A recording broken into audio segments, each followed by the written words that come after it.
ဒီအဖြစ်ကိုကြုံပြီးတဲ့နောက်ဦးကျော်ဝင်းဟာဘယ်တော့မှတော်လေးကိုမဝင်တော့ပါသူမြင်နေတာကလူတစ်ယောက်မယုံနိုင်တဲ့အရာတစ်ခုဖြစ်လို့ပါဒါဆိုသူဘာကိုမြင်ခဲ့တာလဲသူဘာတွေများဖြစ်ပျက်ခဲ့တာလဲတနေ့တာရဲ့မိုးအပြင်းဆုံးည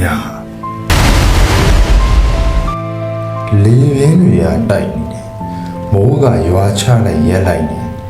ရာသီဥတုကအေးစိမ့်စိမ့်ကြီးဖြစ်လို့နေပါတယ်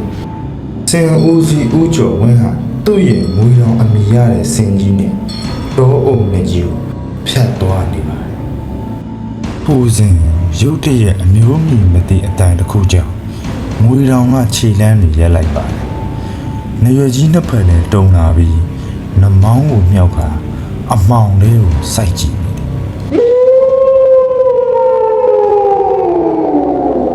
ထိတ်လန့်စွာနဲ့ဦးကျော်ဝင်းနှုတ်က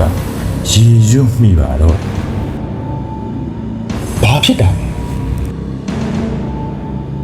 ဦးကျော်ဝင်းရေရွတ်လိုက်ပြီမဲ့စင်ကမလုတ်တော့ပါဘူးစိတ်ထဲမှာလည်းတစ်ခုခုကိုစိုးရင်ထိတ်လန့်မိသွားပါတယ်အဲ့ဒီအချိန်အမောင်ထဲကနေလူတစ်ယောက်ရက်ကြည့်နေသလိုအရေးတစ်ခုမြင်လိုက်ရပါတယ်ဟေးဘာလို့လဲအတန်ပြန်မလာခဲ့ပါဘူးဒါပေမဲ့အရေးကတဖြည်းဖြည်းနီးလာပါမိုးလင်းလက်တဲ့အခိုက်အတန့်မှာမြင်လိုက်ရတဲ့မြင်ကွင်းအရာအဲ့ဒါဟာလူမဟုတ်ဘူးဆိုတာဦးကျော်ဝင်းတယောက်သဘောပေါက်သွားပါတယ်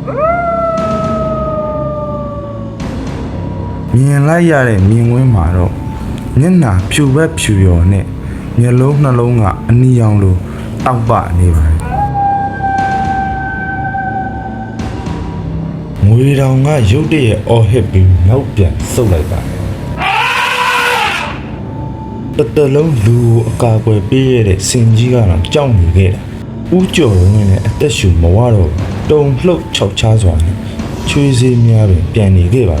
ငွေတောင်ကြီးကလည်းကဏ္ဍမငြိမ်ဖြစ်နေပါပဲအဲ့ဒီအရာကတလန်းနှစ်လန်းသုံးလန်း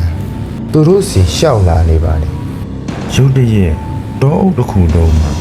မိန်းမတစ်ယောက်မိုးတန်းလိုအတန်ပြန့်နှံ့လာခဲ့ပါတယ်ထိုစဉ်ငွေတောင်ကကြောက်လန့်တကြားအော်ဟစ်ခါနောက်လှည့်ပြီးပြန်ပြေးပါတော့တယ်တစ်တိုင်းတွေကြိုးကြတာမိုးလန့်လေးတန်းတွေကြားမှာဦးကျော်ဝင်းကနောက်ကိုလှည့်ကြည့်လိုက်တော့အဲ့ဒီအရာဟာပြေးမလိုက်ပဲသူ့ကိုငြိမ်ငြိမ်ကြီးစိုက်ကြည့်နေခဲ့ပါတယ်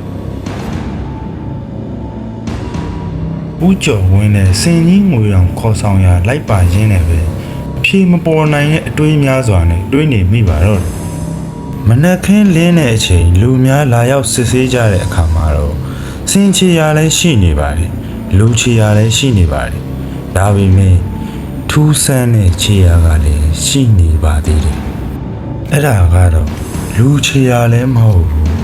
စင်ချီရာလည်းမဟုတ်ဘူးဒါဆိုချီရာကချီရာဟာတောအနှစ်ဆုံးကိုဥတီပြီးပျောက်ကွယ်သွားခဲ့ပါတယ်ထိုအချိန်မှစ၍ဒီနေ့အထိအဲ့ဒီနေရာကိုညဘက်ဘယ်စင်ဦးစီးမှမဖြတ်ရဲတော့တချို့ကတော့မိုးရွာတဲ့ညတိုင်းစင်တကောင်အော်တန်နဲ့လူတစ်ယောက်ရဲ့ကဲပါဆိုတဲ့အတန်ကိုအဝေးကကြားနေရတယ်လို့ပြောကြပါတယ်အစီအစဉ်လေးကတော့ဒီလောက်ပါပဲခင်ဗျာလူချင်းမင်းတို့ကြိုက်နေတတ်ခဲ့တယ်ဆိုရင် like and subscribe လေးနှိပ်ပြီးတော့ကူညီအားဖြည့်ပေးခဲ့ကြပါဦးခင်ဗျာအားလုံးအတွက် Adios